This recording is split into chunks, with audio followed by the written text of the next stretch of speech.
자, 여러분, 개혁주의와 청교도 신학이라는 그 깊고 깊은 우물 속에서 오늘 우리는 정말 가슴 뛰는 구원의 서사를 하나 꺼내보려 합니다. 바로 그리스도의 온전한 순종이라는 주제인데요. 겉보기에는 뭔가 좀 무겁고 딱딱한 교리 같죠? 하지만 그 뒤에 숨겨진 우리를 향한 이 완벽하고도 개인적인 구출 작전이 도대체 어떤 내용인지 저와 함께 샅샅이 파헤쳐 보시죠. 오늘 살펴볼 내용의 뼈대입니다. 1장 하나의 완벽한 순종, 2장 두 아담의 엇갈린 운명, 3장 십자가를 향한 낮아지심, 4장 위대한 교환인 이중 전가, 그리고 마지막 5장 온전함을 향한 감사의 삶까지 바로 들어가 볼까요? 첫 번째, 하나의 완벽한 순종입니다. 성경에서 말하는 이 온전한 순종이란 게 대체 뭘까요?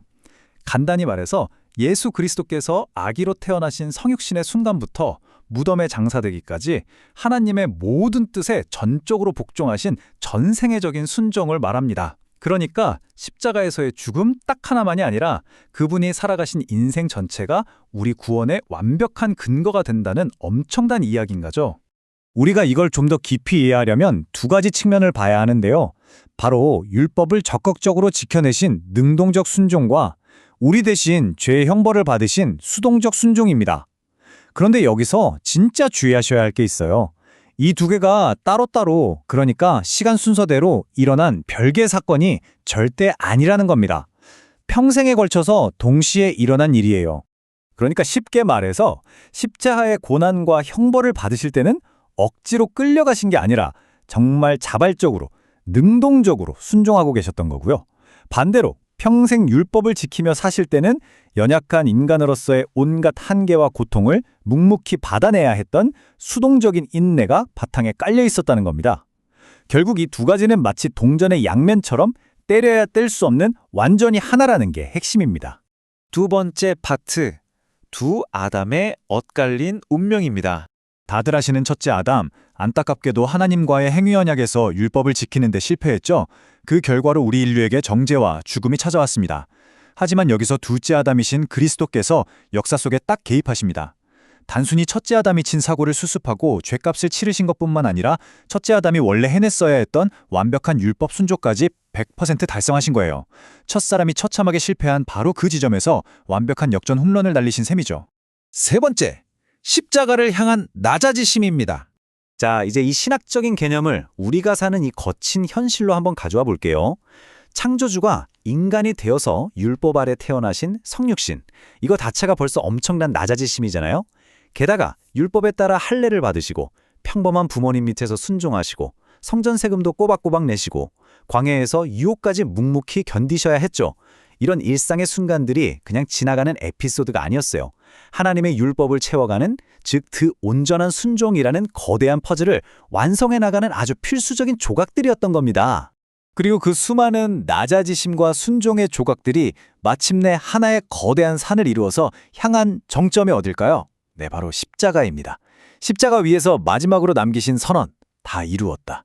이게 단순히 이제 육체적 고통이 끝났다 이런 뜻이 아니라는 거 이제 감이 오시죠? 하나님의 공의와 율법이 요구하는 모든 기준을 정말 단 1%의 부족함도 없이 완벽하게 충족시켰다는 장엄한 완성의 선언이었던 겁니다. 네 번째로 넘어가 볼까요?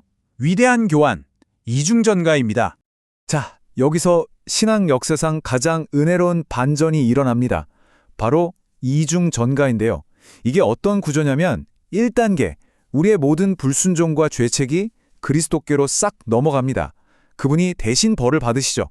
그리고 2단계, 반대로 그리스도께서 평생에 걸쳐 쏘아오신 그 완벽한 순종, 그 완벽한 의로움이 고스란히 우리한테 넘어오는 거예요. 우리의 영적 지위가 완전히 양방향으로 스위치 되는 겁니다. 진짜 입이 떡 벌어지는 순간 아닙니까? 이 엄청난 차이를 꼭 짚고 넘어가야 합니다. 단순히 내 죄 다 용서해 줄게 하고 빚이 영원히 된 중립적인 상태로 끝나는 게 아니거든요. 하나님이 우리를 딱 보실 때 우리가 마치 그리스도처럼 완벽하게 순종한 사람인 것처럼 여겨주신다는 거예요. 마이너스 통장이 영원히 된 걸 넘어서 갑자기 어마어마한 잔고가 찍힌 당당한 천국 시민, 그리고 하나님의 상속자가 되었다는 뜻입니다.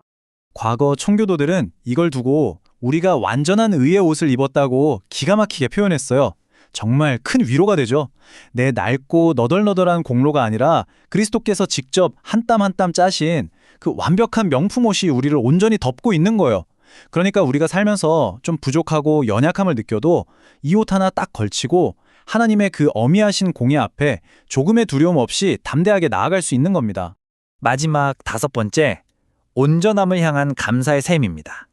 그럼 이 엄청난 신학적 진리가 오늘을 살아가는 우리 일상에는 어떤 영향을 미쳐야 할까요? 되게 흥미로운 게 청교도 신학은 구원받았으니까 이제부터 숨막히는 규칙들을 달달 외우고 지키라고 절대 강요하지 않아요. 오히려 영혼과 육체, 삶의 모든 영역에서 전인격적으로 응답하는 기쁨을 말합니다. 그리스도께서 그러하셨듯이 우리도 우리 삶 전체를 통해 자발적으로 그분을 닮아가기를 원하게 된다는 거죠. 우리가 구원을 얻어내려고 순종하는 게 절대 아니에요. 이미 예수님이 나를 위해 그 온전한 순종을 다 이루어 놓으셨잖아요. 이 사실을 진짜 깨닫게 되면 그 압도적인 사랑에 가슴이 벅차오를 수밖에 없습니다.